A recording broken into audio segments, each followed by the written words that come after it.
great because it looks like I finally got all these pivot points to be strong enough to get the jack as far as it'll go. Continuous shot that I'm not going to time out.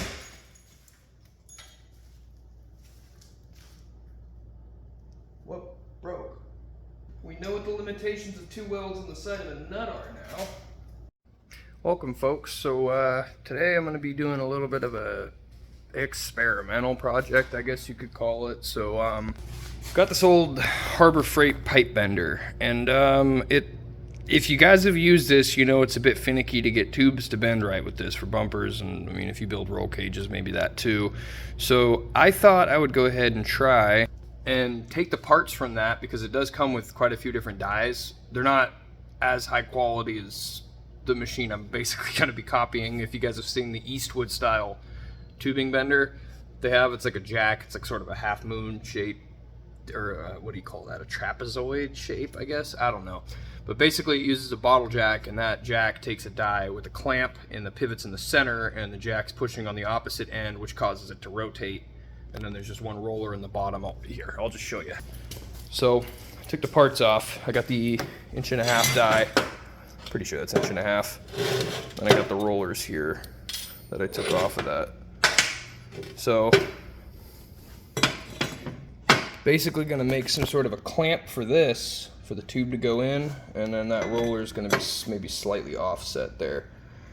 And the tube's gonna slide in, I'm gonna clamp it on. The pivot point's gonna be right here, and the jack is it's probably gonna have to come down and interface it with some sort of an extension, so it's got, you know, a pivot point as well. Actually, hell, just throwing a bolt through here with the bracket will probably do just fine. But the jack's gonna push it down here, and on that pivot point, that's gonna cause it to rotate. And since it's pulling the tube through rather than the original design of just pressing straight up between the rollers, I'm thinking that that's going to cause, at the very least, it's going to be better bends, and it's going to be easier to do than that originally was, where you have to do it, move it, do it a little more, move it, or heat it up, or fill it with sand. Filling it with sand works pretty well, but usually you have to do a combination of like a bunch of different things to make it come out right, which is just a lot of extra work, and I'd like to avoid that. Time is money.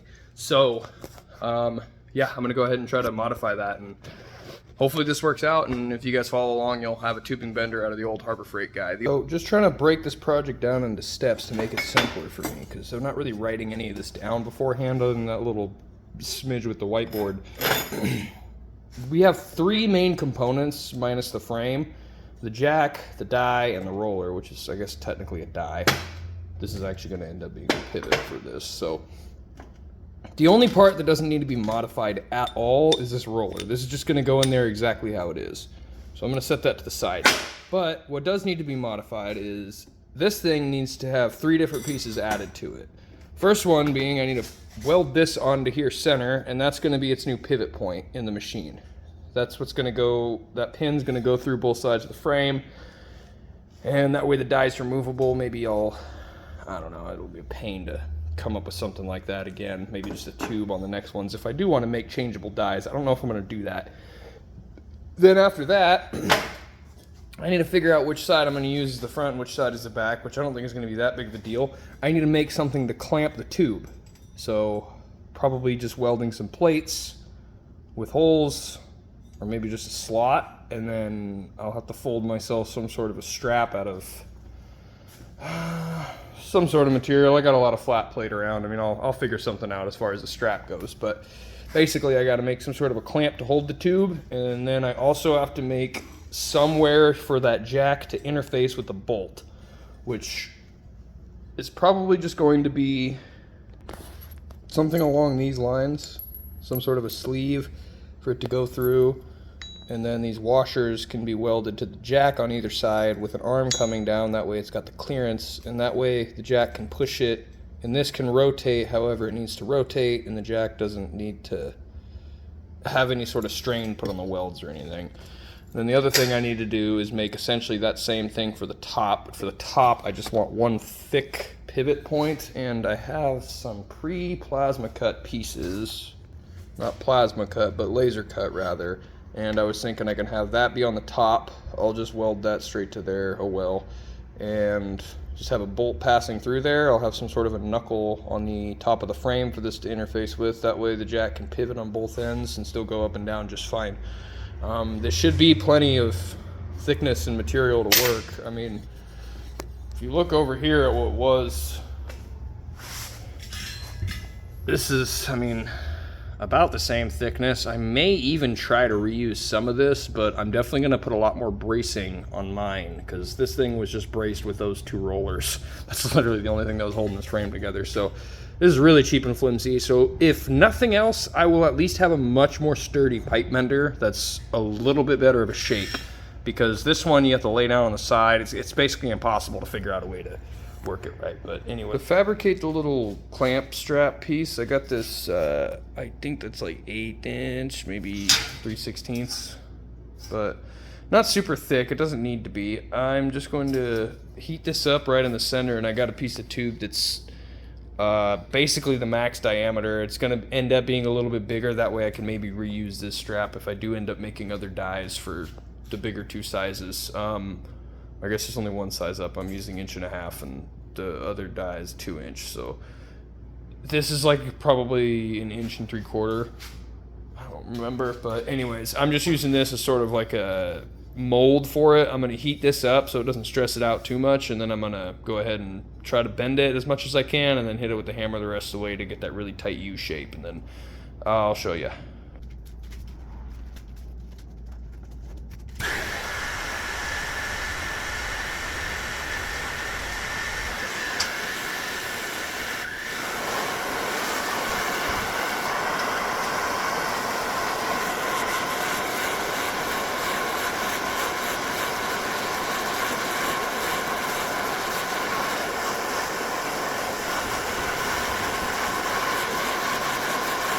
We're going to do this here, and the here. Go ahead and move that up. I'll make sure it's really hot, so it's not wet all around.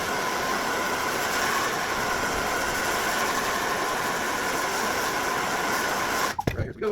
Oh, I'm so far. So, I think I'll place it whenever you get it.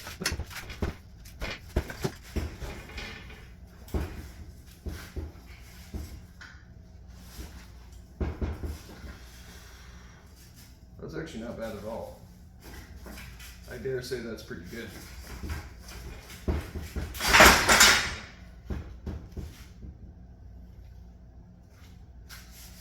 Little shepherd's hook. It's actually not a bad bending method, honestly. I might try to make some sort of like a machine that does that. Or maybe just make a die out of that. It's for the...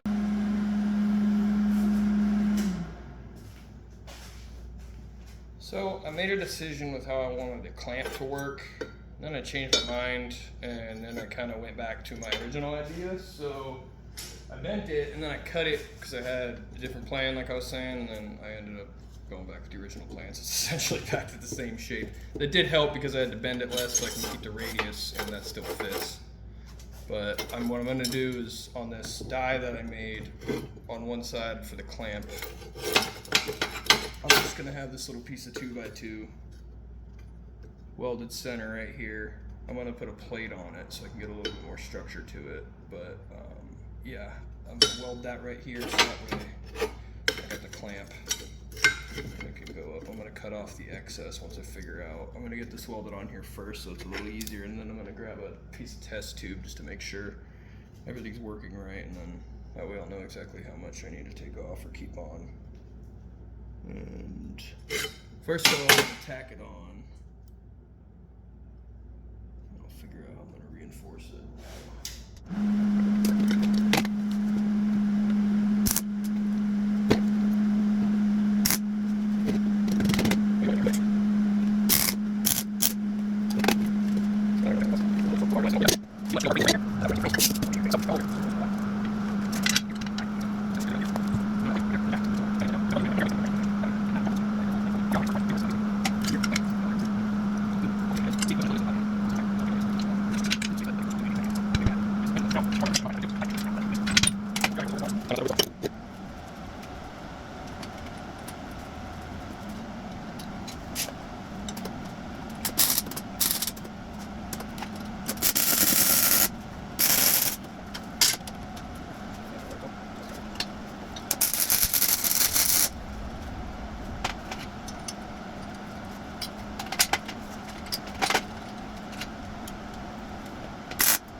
Again, I'm kind of copying that affordable bender concept, but I'm just using inferior materials. It's tube's gonna come in through here, so the clamp's gonna pinch it, and then I'm gonna position the jack somewhere up here. I want to set it up to where I don't have to move that jack, like make more stuff for the jack. I'm obviously gonna have to make a riser of some sort, but the more I can keep of this, the better, in my opinion, just because that'll be really cool to not have to use any material outside of, I mean, obviously the bolts and, you know, this stuff, but to keep it mostly made out of the Harbor Freight provided materials. So we'll see how well that works, but I'm gonna have to figure that out. But as far as this goes, it does look like it fits just fine. So, and I got a little bit of access right here if I want to pop it up and tighten it. I guess with the tube in there, it would have to be done right here.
This is the portion that's going to do all the bending, basically, and then I just need to create the thing that powers it. So, if you see here, the roller, and mind you, this is just one of the top, this is like the top left side of the original bender. That's what I use for this frame, and then I just put little stiffeners on each side.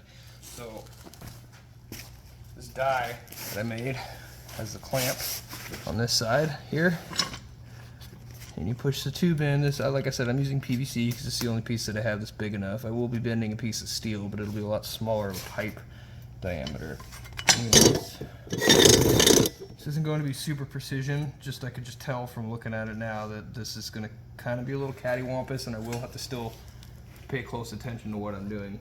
So I'm not saving a ton of time, but enough. So it's at least going to probably avoid kinking it, which is my main concern. So the jack's gonna come up here at an angle, and then I'm gonna build part of the frame for the jack to come up top. Somewhere like this.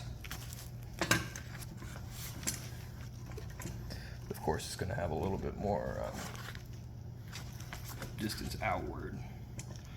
And then it's going to interface with this die, like right here. I'm basically just going to weld a little pin on either side, and that's what the jack's going to be on. And then I'm going to have a little brace for this up top, which maybe I can make out of these. Looking at them, it might work, but we'll see.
Motherfucker, that hurt.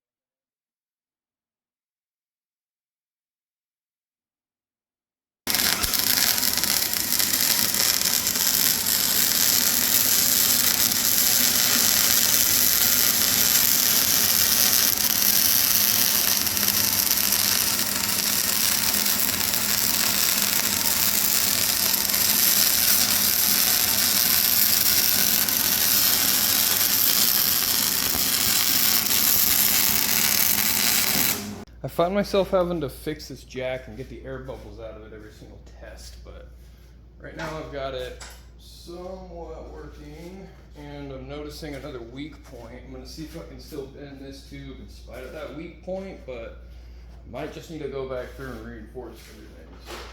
So much for building it all out of the original jack. But so once again, digging through the same random parts bin I found that in. I got this little spring latch for like a gate or a door. So normally there was a spring, I disassembled it and you pull it back and latch it. But I noticed the wall thickness on this is a lot thicker than that. Oh, that's a bad shot. Here, let me line that up with that and then line that up. It's thicker, you see. It's like probably 3/16, I'm guessing. So that should be plenty thick. The other thing is this pin fits through the hole here. So it's also a much thicker pin than I had before. I don't even know where that pin went, but oh, right here. See, there's a bit of a difference there. So that's what I'm gonna go ahead and do. Again, trying to just use things that I already have. I fabbed up some stuff for this, but most of it is just crap that I had that I got for free anyways from scrap. Just taking scrap, you know, and keeping the things that I thought maybe I can repurpose for other things. This being one of them. And this pin here, I don't know what it's made out of, but it's really thick and it basically looks like a hitch pin. So, I mean, it might even just be a hitch pin with the hole in a different spot. I don't know, but should be plenty strong. But again, gonna cut it off, weld it on, and then do another test and we'll see. Probably gonna have to re-get the air bubbles out of the jack. Thinking maybe I'll take that apart and see if some of the internal O-rings are bad. Maybe I'll do a video on that, how to really dig in and repair a jack. But other than that, I guess I'll be back soon.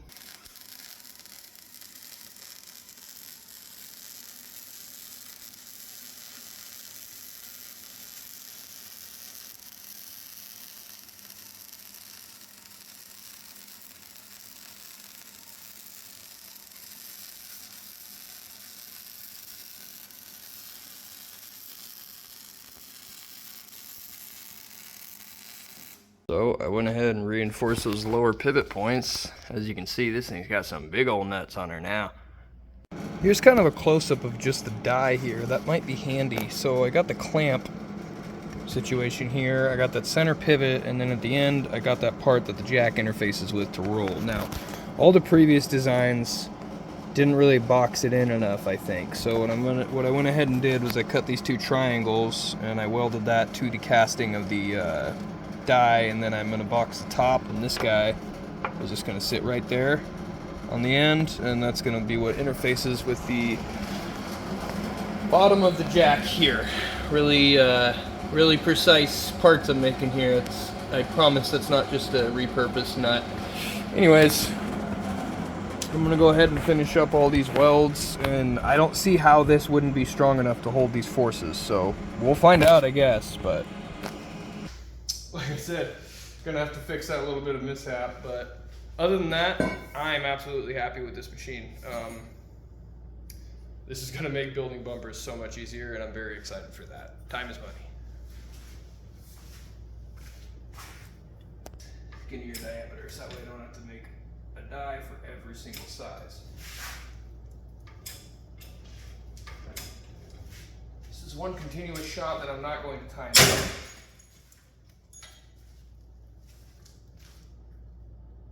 Whoop, broke. Alrighty, well, it's the next day. I went ahead and reinforced that nut that snapped off with a full set of welds instead of just some, and I went and grabbed some of the tubing size section for this die. Now, I'm sincerely hoping I measured all this crap right, and it looks like I did. So, without further ado, go ahead and start bending this. Ideally, this will clamp it, and I also have something to compare it to, one of the Woodward Fab or JD Square style benders with a die. My brother just finished the bumper for his Honda Civic, so like there you go. Quality bends. It is real fast. See, just like you were talking about, couple more this thing. If I'm gonna make anything for this, I have to make it myself. I sometimes I do it first, but I also like it so. So I'm gonna do a side-by-side comparison of this one bend and then the bend that he made. I'm gonna use this bender, and I'll be back to see firsthand what it is to decide whether I want that project like this, or if you guys like the bender. I suppose some comparable before the bender, or the maybe better too.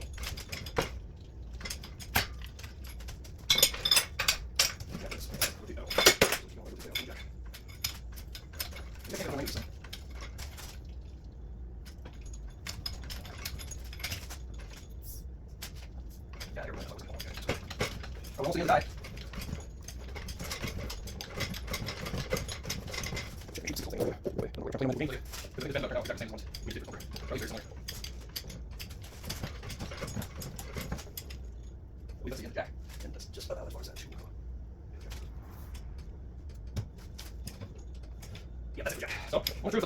Oh man.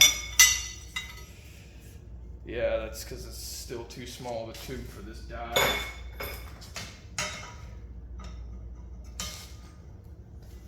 Well, it's definitely not the same as what his can do, but that's not as bad of a kink as the old ones. I mean, that's pretty freaking bad. You would not want to bend exhaust pipe with this, but. So just a quick recap. The mistake I think I made with this, and I just noticed that this is an 1.25 inch die, but this is an 1.5 inch tube. The reason this one kinked and that much smaller 1.5 inch didn't was because that one's, I think 1/8 inch thick. I think it's 8, and then this one's 120 wall. I think 120 wall is 8 actually. Sorry, I think that one's 3/16. This one's 120 wall. I know this one's 120 wall, which is roughly an 1/8 inch. And the 1.25 inch pipe die fits that perfectly. So what I didn't realize, or what I didn't think about, I guess, was that pipe is measured inside diameter, tube is measured outside diameter. So when I thought, oh, I'm gonna be bending a lot of 1.5 inch pipe or tube, I would use the 1.5 inch die, but that was wrong because now the 1.5 inch die is actually closer to like 2 inches. So, or at least that the radius, and it's closer to like a 2 inch pipe. So what I'm gonna do eventually is make another die out of this so I can be 1.5 inch. This is probably going to be 4 3/4 inches. I think it's just generally the pipe that's gonna work in there best. So other than that, I really hope you guys enjoyed this content. I will say this, if I had put this exact same piece with the exact same die in that other tubing bender or the pipe bender that Harbor Freight had, you would not be able to see daylight through the bottom of it. Or I guess this is probably a better. Yeah, it would have kinked it completely shut. I don't have any test pieces to show you. I wish I would have done a before and after test because that would have been the perfect comparison, but unfortunately I didn't. If you've used that pipe bender though, you know it does. This isn't great, but again, like I said, it's because I used the wrong die. So maybe I'll do another test of the bigger tube at some point, but other than that, I'd say, like I said, $150 bender turned into a somewhat decent tubing bender. I'm gonna bend all these, so I'd say that works okay.